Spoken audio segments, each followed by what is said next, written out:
Welcome. Uh, Boker Tov, if you're in our time zone. Baruch atah Adonai Eloheinu melech haolam, asher kitshanu b'mitzvotav v'tzivanu la'asok b'divrei Torah. Amen.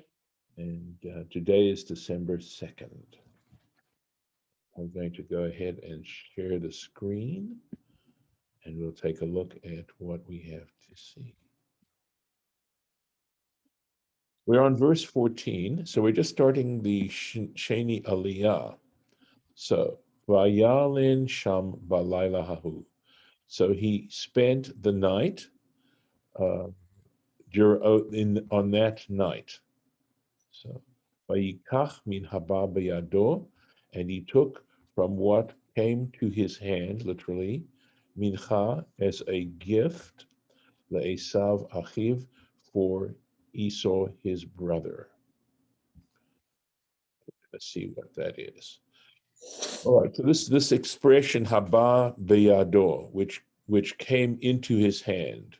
So Rashi explains that it is an idiom for birshuto, meaning that it was his own. It meant it was under his in his possession, V'chein, and likewise, he gives another example in Numbers 21. Vayikach et kol artso miado, he took all his land from his hand. And as I've said before, this term hand refers to control, to being able to control something. Umidrash, so took the land from his control, or dispossessed him. Midrash Agada, and a more midrashic interpretation, min haba beyado. So, in other words, something that came into his hands. Avanim tovot. We're talking about precious stones, umargaliot, and pearls. Sha'adam tsar bitzror, that a person is able to put into a bundle, into a little bag, venosam biador, and carries them in his hand. So, in other words, ba biador meaning something that he could actually carry, understood here, but meaning something precious, something valuable. Davar acher, another interpretation, min haba biador. So that which was under his control, min hachulin. So in other words, that what he gave it to him was considered chulin. Chulin means non-sanctified food or non-sanctified animals, things that are non-sanctified. So it's the opposite of kadosh. So there's kodesh and there's chol. And so kodesh, in terms of the days of the week, would be the Sabbath, and Yemei Chol would be the rest of the days of the week. So what are we talking about? Shinatal ma'asar, because he had tithed them. In other words, when he sent these animals, as you'll see, to Esau, that's at least from the pshat of the text, he had taken ma'asar, he had tithed them to begin with. Kama de'it amar, as one finds, you find in the text, aser asrenu lach. I have tithed it. He says it. That is to say, Jacob, earlier on, when he had that experience where he was dreaming of the ladder to heaven, he makes this promise to God and says he would tithe whatever came into his possession. So here he is fulfilling that promise that Jacob himself had made to God. V'hadar lakach mincha, and after he had done that, then he took a gift for Esau. Got to pay your taxes first. So they're kind of saying that they're cholin because they weren't tithed. No, because they had already been tithed, and once the tithes had been removed, now you could use it for yourself. How So, can you remove a tithe?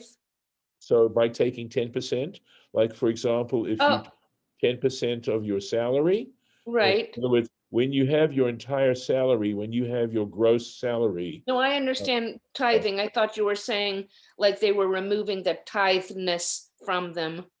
No, no. Well, in a sense, you could say that. In other words, they needed to be tithed. They were still subject to tithing. So Mm-hmm. were his gross flocks, but they needed to be tithed. Okay. Once But, you took off the tithe, they were now you could use them for your own personal use. but are they non-kosher animals? In some cases, they were, because it's going to mention, I believe, camels, and it also talks, I think, about donkeys. Those are non-kosher animals. Mm-hmm. So I should not have eaten that fried donkey for breakfast this morning. no, you shouldn't have. You shouldn't have. Okay, just don't let me go down any rabbit holes there. Izim Matayim. So, what was the gift? And it's sort of interesting. And there's an implied question here as to what's the significance of specifying the gifts, going into such specifics. Izim Matayim, 200 goats, the Tayashim Esrim, and 20 he goats. So he's setting him up to be able to have flocks. Rechelim Matayim, this would be sheep, 200, the Elim Esrim, and rams, 20.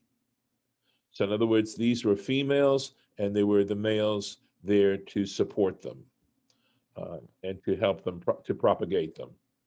Let's take a look if Rashi dives right in. He does indeed. It's Izim, huge. Why are the ewes and the female goats, the nanny goats, not feminine endings? good question. It's not like I have a simple answer for you. I would just say because they have their own names. In other words, a Rachel is always a female sheep, and so it doesn't need to be. We don't need to have more information to let us know that it is feminine. Let's see if they have anything. Yeah, you'll see this in all the cases because this was a pastoral people. They have specific names for a she. They don't say he goat and she goat. I guess they would use nanny and Billy, right? So Mhm. that's the way they go. So they don't need a feminine ending to tell you that. Okay. We already know it's feminine. I mean, that's my shot answer. There may be better answers than that. All right. Well, that just goes to the usages of masculine and feminine and the default to the masculine. Say this again. I'm sorry. You know, the default, when in doubt, masculine ending. Right. Exactly. It's. Yeah. I think it seems more common if the noun ends in a, with a hey, or a tough, like eat or whatever, that it would have an oat plural. I mean, I'm not saying it's always the case, but I think that's a little more common. Uh, I mean, we'd have to check, I think, because I don't, while the hey at the end does indicate a feminine form, there may well be nouns that don't end that way and still are considered feminine nouns. Right. I'm just talking about Yeah. what seems common, not what's always. Right. Right. All right. Izim Matayim V'Tayashim Isrim. So 200 nanny goats and 20 billy goats. Matayim izim, that is to say, 200 nanny goats. Tzrichot isrim tayashim, they require 20 billy goats. V'chein kulam hascharim kedei tzorech hanekevot. I hope you will like Rashi's little comment here. He says that in all these cases, as we go down the list, right, the number of males is only for the need of the females. In other words, it's what the women need. That's what they need, or the females need. That's why so many males are provided. Okay, just understanding the drone idea, right? Okay. Uva Bereshit Rabbah, and in the Bereshit Rabbah, Doresh Mikan, he takes out. So in other words, remember what we're doing is we're trying to deal with why this specificity. Okay, Mikan leuna ha'amura b'Torah.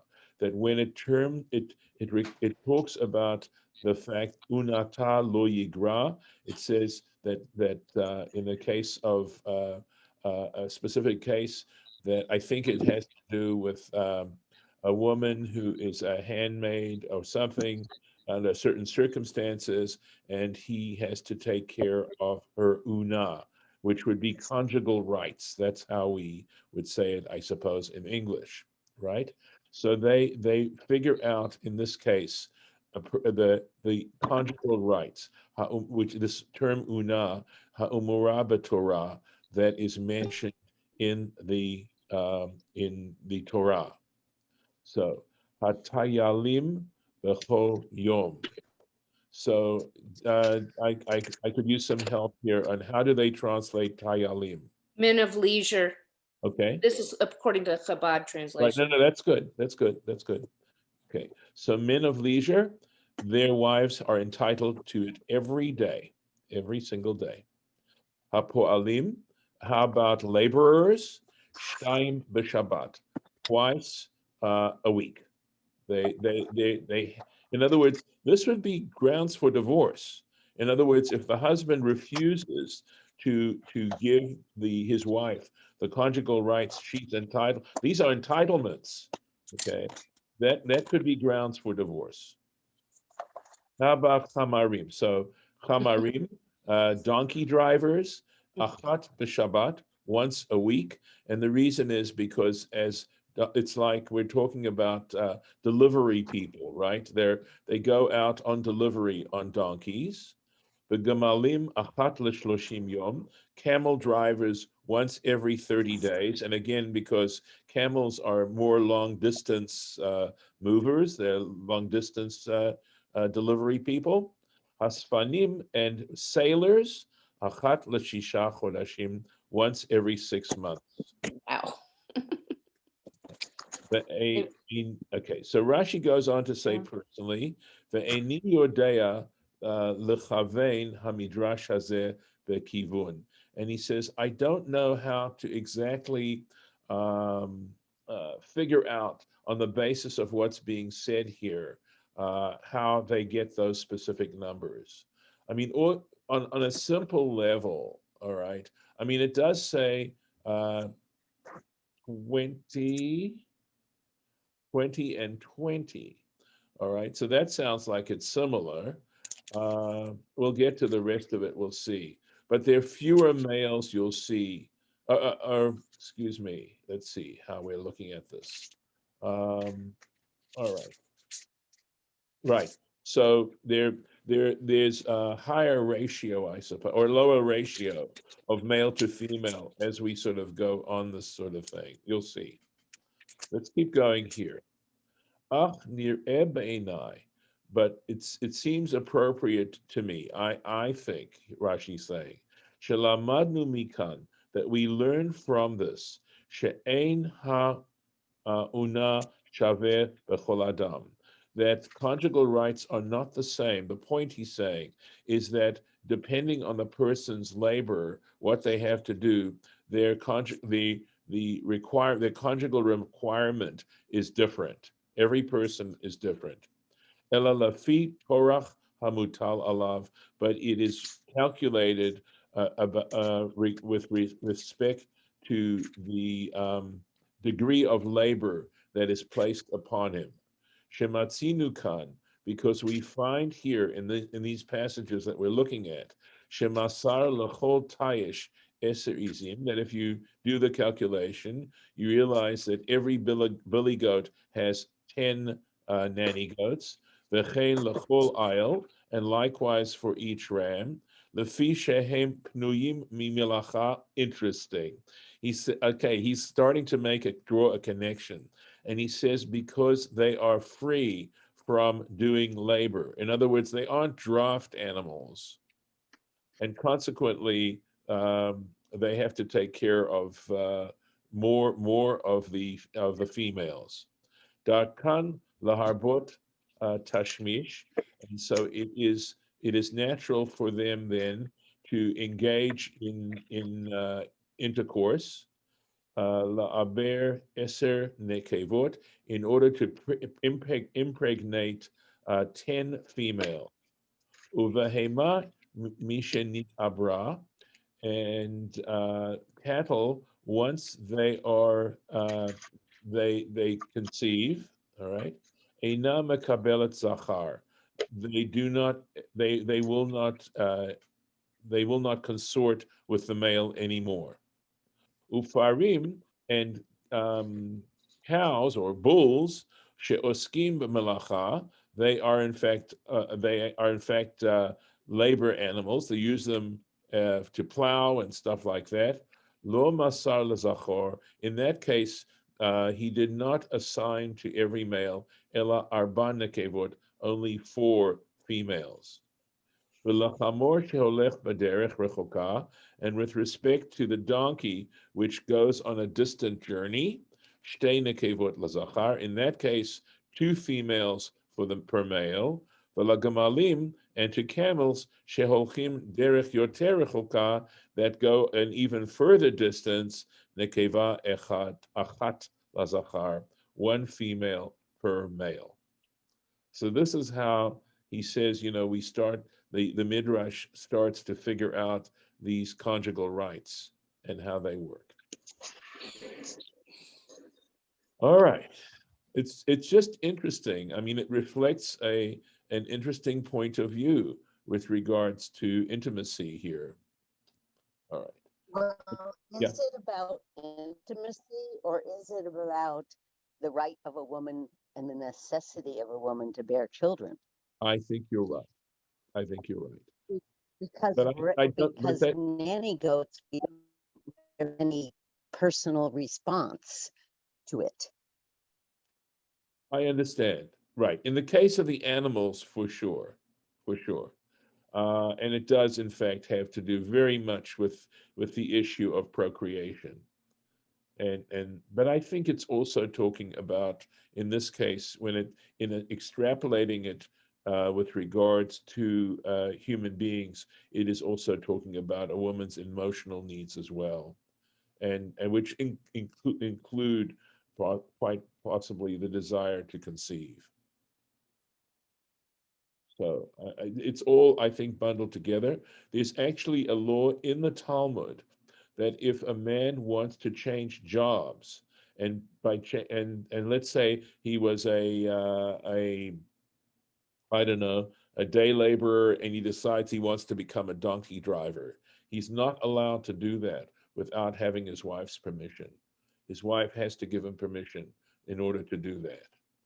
And not only that, if he takes on a job, it even goes so if he wants to become a tanner, and apparently work in a tannery is you start to take on the odors of working the leather, which are very unpleasant odors. Again, any kind of job that's going to affect the status quo, even if it has to do with smells, she has to give permission. So obviously, I think it's got to do with more than simply a need to conceive. Should I go on? Mm-hmm. Okay. The malim menikot, so suckling camels. In other words, I don't know, a female, is there a female term for a female camel? I'm not aware of it. I can't think of it anyway. Kamala. Yeah, yes. Well, we're not going to say that. Overnehem, it says, and their sons, Shloshim, 30. And the V'nehem here doesn't mean their children, even though it says, and maybe because it says Mainikot, that they were suckling. Here we go. Well, here it says 30 nursing camels with their young. Right, but that's not the way I believe it. Rashi's going to take it. Okay. Okay. Oh, I think, all right. Maybe he is saying, maybe this is saying actually 2 things. Rashi's going to,